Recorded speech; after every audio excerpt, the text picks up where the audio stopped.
नमस्कार बच्चों। Offline class हो नहीं पा रही हैं। बोर्ड एग्जाम्स हमारे चल रहे हैं, आप लोगों को टाइम नहीं मिल रहा। हमें पता है कि आप लोग बहुत मिस कर रहे हैं, लेकिन आप लोगों से मुलाकात फिजिकली ना सही, वर्चुअल माध्यम से होगी। सांख्यिकी का चैप्टर 6, जैसा मैंने किसी बच्चे से पूछा, उसने हमको बताया कि सर छठा चैप्टर चल रहा है और छठे चैप्टर को हम देखेंगे, जिसका नाम है परिक्षेपण के माप, है ना। अभी तक केंद्रीय प्रवृत्ति के माप हमने पढ़े थे, बहुत अच्छे से आप लोगों ने देखे होंगे, जिसमें हमने क्या क्या पढ़ा था। मीन पढ़ा था, मोड पढ़ा था और मीडियन पढ़ा था, जिसको कहते हैं समांतर माध्य, माध्यिका और बहुलक। इनको हमने पढ़ने के बाद आज जो शुरू करेंगे, हम परिक्षेपण के माप शुरू करेंगे। इस चैप्टर में औसतों की सीमाएं जान पाएंगे हम, कि औसत जितने भी हम 3 प्रकार के औसत हमने पढ़े हैं अभी तक। औसत और भी प्रकार के होते हैं, लेकिन आपके लेवल पे ये 3 होते हैं। ये 3 औसत जो मैंने बताया आपको, ये 3 हैं। इनकी सीमाएं क्या हैं, यानी कहाँ पे इनको यूज़ नहीं किया जा सकता, क्या कमियां हैं, परिक्षेपण की माप की आवश्यकता क्या है, वो पढ़ेंगे। मापों का परिकलन करके उनकी तुलना करेंगे, निरपेक्ष और सापेक्ष मापों के बीच में भेद जो है वो कर पाएंगे। ये है, तो इस चैप्टर में ये सारा कुछ हम पढ़ेंगे, और ये सारा कुछ पढ़ने के बाद हम जो है परीक्षा में करेंगे, बहुत बेहतर करेंगे। एक उदाहरण इसमें दिया है कि परिक्षेपण का माप क्या है। किसी भी चीज़ को हम डिफाइन करें, कि हमारी आदत है कि सर इसकी परिभाषा क्या है, और हम बता देते हैं कि ये वही परिभाषा है, इस तरह से ये होता है, वो होता है, ये होता है, पता नहीं, लंबी चौड़ी परिभाषा। और फिर बच्चे क्या करते हैं, किताब खोलते हैं, सर ने परिभाषा लिखवाई 2 लाइन 3 लाइन 4 लाइन में, और रट मारो। क्या है उसका भाव, नहीं पता है। परिभाषा रटने की चीज़ नहीं है। उसके कॉन्सेप्ट को अगर आप समझेंगे तो समझ में आएगा। एक एग्जाम्पल इसने बताया कि 3 मित्र हैं। क्या हैं, 3 फ्रेंड हैं। एक, दो और ये बड़े वाला 3, है ना। ये 3 मित्र हैं। ड्राइंग तो अच्छी है ही, जैसा आपको पता है मेरी। राम, रहीम और मारिया 3 मित्र हैं। चाय पी रहे हैं, बातचीत कर रहे हैं, और अपने अपने परिवारों की बात कर रहे हैं। ये बता रहा है कि मेरे परिवार में इतने लोग हैं, मेरे परिवार में इतने लोग हैं, और मेरे परिवार में इतने लोग हैं। जैसे इसने बताया कि राम जो है, बताता है कि उसके परिवार में 4 सदस्य हैं। राम के परिवार में 4 सदस्य हैं, और उसके परिवार के सदस्यों की औसत आय जो है वो 15,000 है।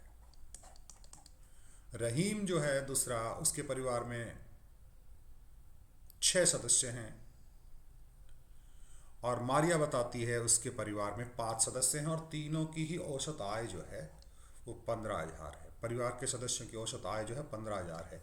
लेकिन पहले परिवार में 4 सदस्य हैं, दूसरे परिवार में 5 सदस्य हैं, और तीसरे परिवार में 6 सदस्य हैं, और सबकी औसत आय एक जैसी है, 15,000। बात करते हैं हम, ये कुछ लिख दिया हमने बीच में, कि इस तरह से है क्रम संख्या 1। जैसे हमने कहा था कि राम का जो परिवार है उसकी औसत आय कितनी है बेटा, 15,000 है।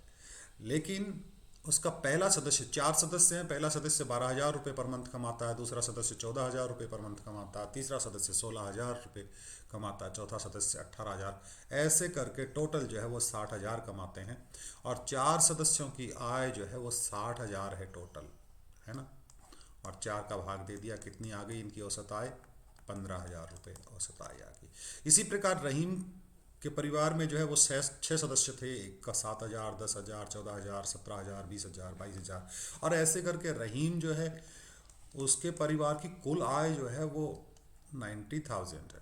कितनी है बेटा, 90,000 उसके परिवार की कुल आय है। और इसमें 6 सदस्य हैं, 6 का भाग देंगे तो इसकी भी जो एवरेज इनकम है वो 15,000 आ गई। इसी प्रकार तीसरी मारिया, इसमें पहला सदस्य जो है वो ठाल्लो बैठे है, कोई काम नहीं करता। दूसरा सदस्य है 7,000 रुपये, तीसरा सदस्य 8,000 रुपये, चौथा सदस्य जो है 10,000, पाँचवा 50,000। इस तरह से टोटल मिला के 15,000 रुपये कमाते हैं। कितने कमाते हैं बेटा? 15,000 रुपये कमाते हैं 15,000। सॉरी, औसत आय इनकी 15,000 है। कैसे आई औसत हजार आय? 75,000 रुपये इन्होंने कमाया और 5 मेंबर हैं तो 5 का भाग दिया, आपको भाग देना आता है ना। 15,000 रुपये इनकी औसत आय हो गई है। कि हमने इसमें पढ़ा कि आपने ध्यान दिया कि सबके औसत एक जैसे हैं। औसत तीनों का एक जैसा है। राम की औसत आय जो है, राम के परिवार की, वो भी 15,000 है। रहीम के परिवार की भी 15,000 है और मारिया के परिवार की भी 15,000 है। लेकिन व्यक्तिगत आयों में भिन्नता है। व्यक्तिगत आयों में भिन्नता है कि जैसे पहले परिवार में एक 12,000 कमा रहा है, एक 14,000 कमा रहा है, एक 16,000 कमा रहा है, एक 18,000 कमा रहा है, दूसरे में 7, 10, इस तरह से बता सकते हैं। तो ये जो व्यक्तिगत आय जो है, इसमें औसत से कितनी दूरी है? औसत तो 15,000 है और औसत से जो दूरी है या औसत से जो अंतर है, उन अंतरों का योगफल या उन अंतरों का जो औसत निकालेंगे वो हमारा होगा परिक्षेपण। क्या होगा? परिक्षेपण होगा। और विचरण विभिन्नताओं को निर्धारित करने हेतु जो 4 माप हमने पिछले इसमें पढ़े थे कि एक तो परास, चतुर्थक विचलन, माध्य विचलन और मानक विचलन, इनके बारे में देखेंगे बेटा हम। कि सबसे पहली बात आती है, इसमें देखेंगे कि एक तो बात होती है परास। चैप्टर 5 में हमने पढ़ा था परास, जिसको इंग्लिश में कहते हैं, हम क्या कहते हैं? रेंज। क्या कहते हैं बेटा? रेंज कहते हैं। तो मान, उसके बाद चतुर्थक विचलन के बारे में भी आपने देखा है, माध्य विचलन के बारे में भी आप आगे पढ़ेंगे। चतुर्थक विचलन तो हमने पिछले Q1, Q2, Q3 बताए थे ना, वही जो है वो चतुर्थक विचलन है। माध्य विचलन भी उसी तरह से बताया था आपको। माध्य विचलन थोड़ा बहुत बताया था, डिटेल हम इस चैप्टर में पढ़ेंगे और मानक विचलन का भी इसमें पढ़ेंगे। तो सबसे पहले बात करते हैं मानों के प्रसरण पर आधारित माप परास। परास जो है वो क्या होता है? किसी भी जो डिस्ट्रीब्यूशन है, बंटन है, उसके मिनिमम मान यानी न्यूनतम मान और अधिकतम मान का अंतर। किताब वाले उदाहरण की बजाय मैं आपको बताऊं कि मान लीजिए हमने आपको अर्धवार्षिक परीक्षा में 70 में नंबर दिए और एक बच्चे के नंबर आया है 1, किसी के 2 आए हैं, सबसे कम जो आया उसके नंबर आया है 1 और सबसे ज़्यादा जो नंबर आए हैं उसके मान लीजिए 69 है। तो मिनिमम वैल्यू आपके मार्क्स की जो है वो 1 है और अधिकतम वैल्यू जो है वो कितनी है? 69 है। तो इन दोनों का जो डिफरेंस है वो डिफरेंस आपका होगा 68। ये आपका परास है। समझे बात को? ये परास आ गया। तो इस तरह से आप परास का मान ज्ञात कर लेंगे। इसमें एक लाइन लिखी हुई है कि परास चरम मान के द्वारा अनुचित रूप से प्रभावित होता है। परास चरम मान के द्वारा अनुचित रूप से प्रभावित होता है। देखिए, परास को चरम मान बहुत ज़्यादा प्रभावित करते हैं, ये बात देखिएगा। मान लीजिए एक बच्चे के 1 नंबर है, एक बच्चे के 2 नंबर हैं, एक के 5 हैं और फिर सारे जो हैं 20-22 के लगभग आ गए। मान लीजिए 22 नंबर आ गए, 23 नंबर आ गए, 24 नंबर आ गए। और फिर चरम मान का मतलब एक्सट्रीम वैल्यू जिसको हम कहते हैं, एक मान ऐसा आ गया जिस बच्चे के 70 नंबर आ गए। अब उस एक मान के कारण जो है हमारा परास जो है वो कितना हो गया? 70 में से घटा देंगे कितना? 1, 69 हो गया। और ये चरम वैल्यू नहीं होती, ये एक्सट्रीम वैल्यू नहीं होती तो हमारा परास कितना होता? 24 - 1 यानी 23। कहने का मतलब परास जो है वो चरम मान से बहुत ज़्यादा प्रभावित हो जाती है। तो इन चीज़ों का समाधान हम करेंगे, वो ही हमारा जो है परिक्षेपण होगा। आगे माध्य विचलन में भी ज्ञात करेंगे इसको। अब जो है चतुर्थक विचलन, अभी तक हमने पिछले चैप्टर में चतुर्थक ज्ञात किए थे। क्या ज्ञात किए थे? चतुर्थक ज्ञात किए थे। और अब ज्ञात करेंगे हम चतुर्थक विचलन। क्या ज्ञात करेंगे बेटा? चतुर्थक विचलन। चतुर्थक जो हमने ज्ञात किए थे वो हमने एक तो ज्ञात किया था प्रथम चतुर्थक जिसको हमने कहा था प्रथम चतुर्थक, जिसको Q1 कहा, फिर Q2 कहा और फिर Q3। चतुर्थक का मतलब किसी भी बारंबारता बंटन, कोई भी जो डिस्ट्रीब्यूशन है उसको 4 बराबर भागों में बांट दे जाए। मान लीजिए एक रेखा है और इस पे मान है बहुत सारे, इसको कितने भागों में बांट देना? 4 भागों में बांट देना। 4 भागों में बांटने के लिए 3 लाइनें खींचनी पड़ेंगी। तो ये जो मान है आपका Q1 होगा, ये जो मान है ये Q3 होगा और ये जो मान है आपका वो Q2 होगा। पिछले चैप्टर में हम पढ़ चुके हैं। ये चतुर्थक है, ये पहला चतुर्थक, ये तीसरा चतुर्थक और ये दूसरा चतुर्थक। और दूसरा चतुर्थक कहाँ है? मध्य में। इसलिए इसको क्या कहा गया? माध्यिका कहा गया। क्या कहा गया बेटा? माध्यिका कहा गया, या दूसरा नाम माध्यक कहा गया। और अंग्रेजी आप पढ़ें तो इसको कहा गया मेडियन, है ना। तो ये आपके 3 वैल्यू हो गई, Q1 Q2 Q3। 4 बराबर भागों में बांटने के लिए 3 बहुत हैं। और इसको हम चतुर्थक विचलन की बजाय हम इसको माध्यक ही कहते हैं, इसको चतुर्थक नहीं कहते, क्योंकि ये बीच का है इसलिए इसका नाम हो गया माध्यक हो गया। और इसका विचलन जो ज्ञात करेंगे, क्या ज्ञात करेंगे? विचलन ज्ञात करेंगे। विचलन का जो फॉर्मूला है हमारा, विचलन का फॉर्मूला है Q3 माइनस Q1 बटा 2, जिसको क्वार्टाइल डेविएशन कहते हैं। QD बराबर Q3 तीसरा चतुर्थक माइनस Q1 और बटा 2, ये आपका फॉर्मूला है। इस तरह से इसको हम ज्ञात कर लेंगे। कोई भी चतुर्थक विचलन ज्ञात करना है तो इस फॉर्मूले से ज्ञात कर लेंगे। जैसे ये एक एग्जाम्पल बता रखा है, इस एग्जाम्पल को देखिएगा एक बार। जैसे निम्नलिखित परीक्षणों का परास और चतुर्थक परिकलन कीजिए। पहले तो लिख रखा 20, 25, 29, 30, 35, 39, 41, 48, 51, 60, 70, इस तरह से है ना। अब सबसे पहली बात तो जो आसान चीज़ है वो ज्ञात करेंगे, क्या? परास। परास बड़ा आसान होता है। क्या? अधिकतम मान और न्यूनतम मान का अंतर हम ज्ञात कर लेंगे। अधिकतम, इसको पहले तो आरोही क्रम में जमाते हैं। कौन से क्रम में? आरोही क्रम में। अगर नहीं जमा हुआ है तो, और जमा हुआ है तो उसको फिर से क्या जमाएंगे? दही जम गया तो जम गया भाई, उसको दोबारा से जमाने। देखिए क्या जमा हुआ है? 20, 25, 29, 30, 35, 39, 41, 48, बिल्कुल सही। परास ज्ञात करेंगे, इसका अधिकतम मान। अधिकतम मान क्या है? 70। न्यूनतम मान क्या है? 20। 70 माइनस 20 बराबर 50। ये हो गया इसका परास। अब ज्ञात करेंगे क्या? इसका ज्ञात करेंगे चतुर्थक विचलन। चतुर्थक विचलन कितने हैं इसके? 2 होंगे। किसकी जरूरत पड़ेगी हमें? Q1 और Q3 की जरूरत पड़ेगी। चतुर्थक विचलन इसके होंगे बेटा 2, एक तो Q1 की बात और एक Q3 की।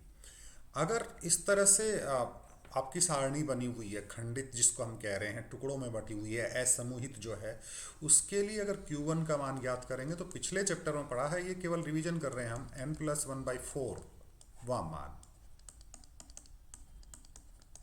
ठीक है ना। Q1 का मान ज्ञात करना तो n+1/4 वहाँ। और अगर वो सारणी में दी हुई है सतत बारंबारता बंटन, जैसे कहें हम 0 से 10, 10 से 20, 20 से 30, 30 से 40, तो वहाँ पे n+1/4 नहीं करके क्या करेंगे? n/4 करेंगे। आगे जब ऐसा सवाल आएगा तब बताऊंगा। यहाँ पे क्या करेंगे? n+1/4। n का मतलब इसमें जो डेटास हैं वो कितने हैं, कितने मान हैं? 1, 2, 3, 4, 5, 6, 7, 8, 9, 10, 11। 11 हैं तो Q1 का मान कितना आ जाएगा? Q1 बराबर 11 प्लस 1/4, 12/4 और 3 नहीं आया है, मतलब तीसरा मान। कौन सा मान बेटा? तीसरा मान। तीसरा मान कौन सा है? 20, 25 और 29। इसका मतलब Q1 का मान कितना आ गया? 29 आ गया बेटा। कितना आ गया? Q1 का मान 29 आ गया। इसी प्रकार से हम ज्ञात कर देंगे क्या? अब साथ साथ अगर अपनी कॉपी में इसको नोट कर लेंगे तो आपको दिक्कत नहीं। केवल आप वीडियो जो है उस तरह से नहीं देखें कि ये फिल्म नहीं है कि आपको याद हो जाएगी। कॉपी अपने साथ रखें बिल्कुल क्लास की तरह से और लिखते रहें तो बहुत बढ़िया रहेगा। ये तो हो गया आपका Q1। इसी तरह से हम ज्ञात करेंगे Q3। क्या ज्ञात करेंगे बेटा? Q3। और Q3 का मान जो होता है जैसे बताया 3n+1/4 है ना। ये असमूहित बंटन में, और समूहित बंटन जब आता है तो उसको 3n/4 करेंगे, आगे जब सवाल आएगा तो उसमें कर लेंगे।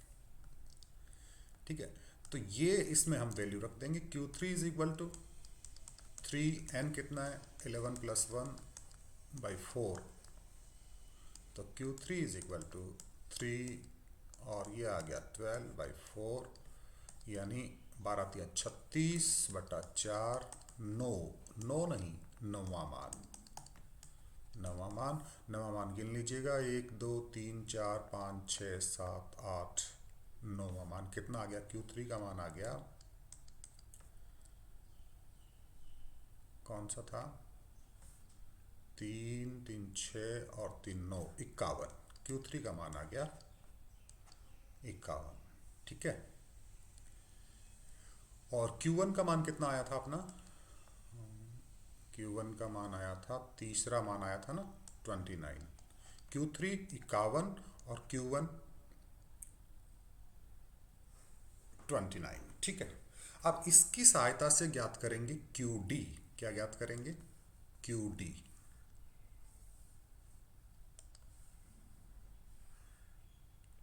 देखो ये चीज़ें इसमें कर रखी हैं इसने, हालांकि हम वैसा बता देंगे आपको।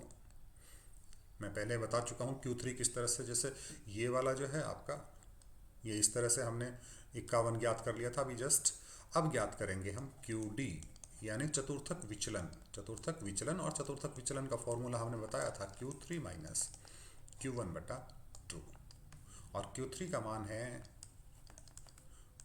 51 माइनस 29/2, और इसमें से घटा दिया तो ये आ गया आपका 22/2, और QD का मान जो है वो कितना आ गया? 11 आ गया। इस तरह से जो है हम चतुर्थक विचलन ज्ञात कर लेंगे। और अगर कोई, ये तो सीधी सीधी एक सारणी नहीं थी, एक सीधे सीधे कुछ मान दे रखे थे, उनके आधार पे हमने आपके क्वार्टाइल डिवीजन का मान ज्ञात कर लिया। अगर सारणी दे रखी हो तो कैसे ज्ञात करेंगे? उसके लिए ज्ञात कैसे करेंगे? Where is my eraser?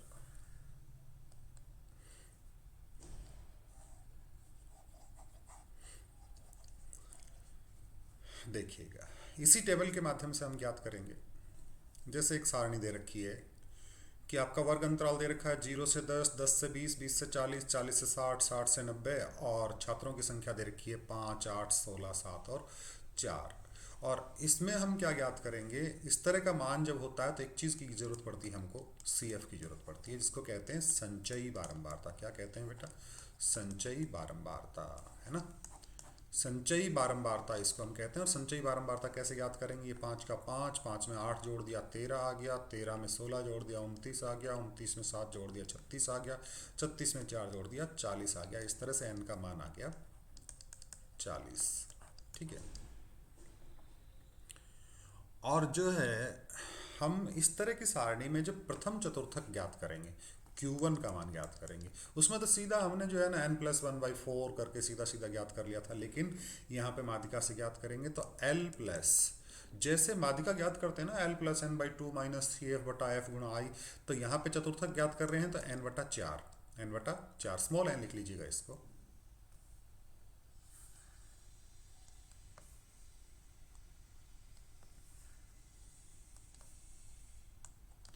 Minus CF और बटा F और गुणा I करें, H करें, जो भी करें। L का मान कितना है यहाँ पे?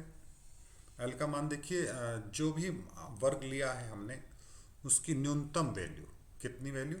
न्यूनतम वैल्यू,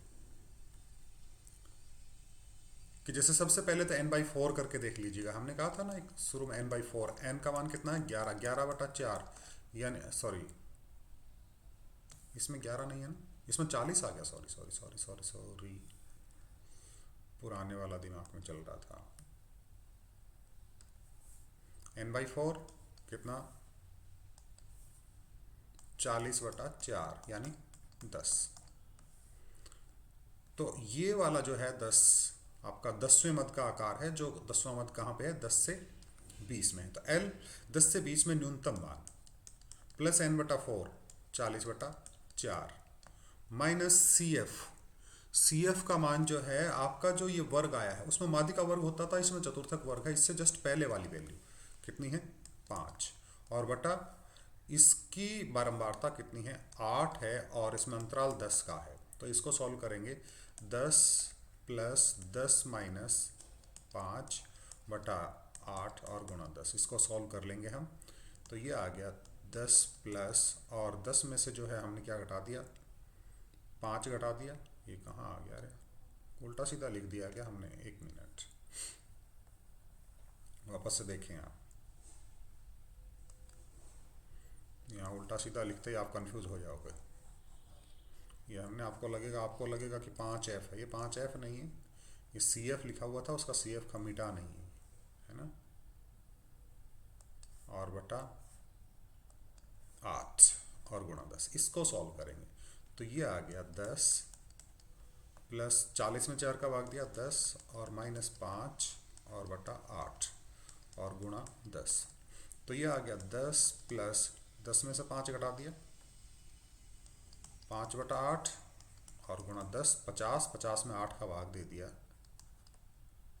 तो 50 में 8 का भाग देंगे तो आएगा 6.25 यानी 16.25, इसका ये आ गया Q1, क्या आ गया बेटा Q1 आ गया है ना।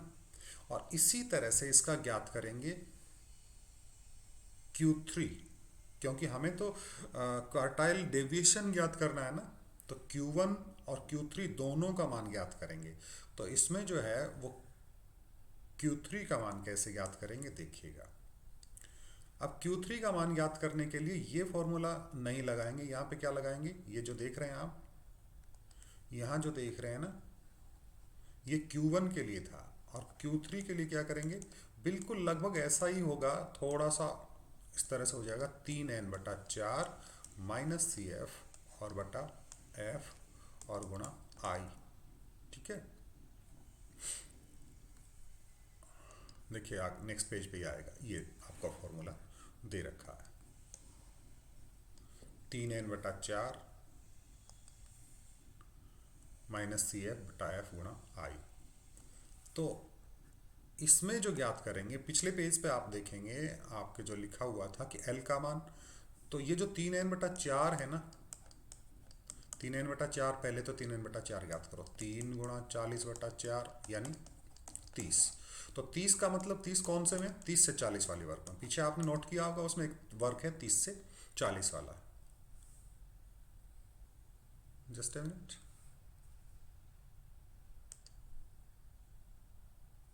30 से 40 वाला कोई वर्ग नहीं है ना, ये नेक्स्ट वाला वर्ग है 40 से 60, इसमें क्या है कई जगह 10 का दे रखा है और कई जगह 20 का दे रखा है, कई जगह ये नीचे वाले 20 का दे रखा है, फिर 30 का दे रखा है, ये थोड़ा सा इसने अलग कर दिया है ना, इसलिए हमारा जो है वो 40 वाला 40 से 60 वाले वर्ग में है, किस में है 40 से 60 वाले वर्ग में है, इसलिए L का मान 40 आ जाएगा। L का मान 40 आएगा तो ये फॉर्मूला जैसे ये इम्प्लीमेंट करेंगे हम, तो ये मान आ गया L का मान 40 प्लस 3n/4 का मान, ये सीधा सीधा ज्ञात कर दूं इसको, 30 हो गया, ये हमने किया ही है यहाँ पे 30 माइनस इससे पहले वाले वर्ग की संचय बारंबारता 29, फिर इस वर्ग की बारंबारता 7 और गुणा यहाँ पे 40 से 60 वाला जो वर्ग है उसका अंतराल कितने का है 20 का, बाकी में भले ही 10 का है लेकिन इसमें 20 का है, और इसको कर देंगे हम सॉल्व, और इसको जब सॉल्व करेंगे तो ये आ गया आपका 40 प्लस 30 में से 29 घटा दिया 11/7 और गुणा 20, तो ये आ गया 40 और प्लस 11 को इससे गुणा किया तो ये आ गया 220/7 और 40 और 220/7, 220 में हमने 7 का भाग दिया,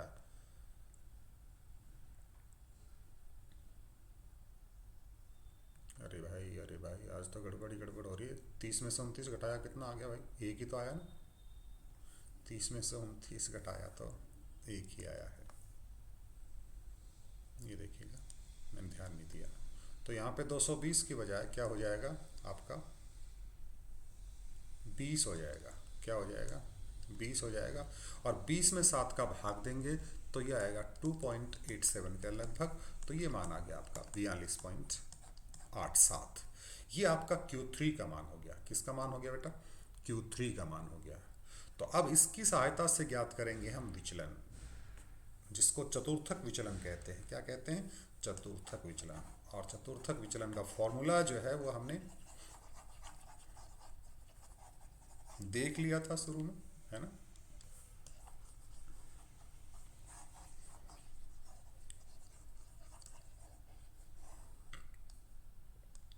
चतुर्थक विचलन जिसको हम QD कहते हैं, QD बराबर Q3 माइनस Q1 बटा 2। और Q3 का मान अभी अभी जस्ट ज्ञात किया हमने 42.87 माइनस Q1 का मान आया था 16.25 और बटा 2। और इसमें से इसको जब घटाया तो ये आ गया 26.62 बटा 2, और इसमें भाग दिया तो ये आ गया 13.31। ये आ गया आपका चतुर्थक विचलन। और आगे औसत से परिक्षेपण के माप एक वीडियो और बना देंगे, है ना। आज के लिए स्टार्ट इतना ही काफ़ी है। मिलते हैं फिर कभी, टाइम मिलेगा और बनाता रहूँगा। टेंशन लेने की कोई बात नहीं है। आप सब अगर अच्छे से देखेंगे अच्छे नंबर लाएंगे। शुभकामनाएं। Thank you, bye.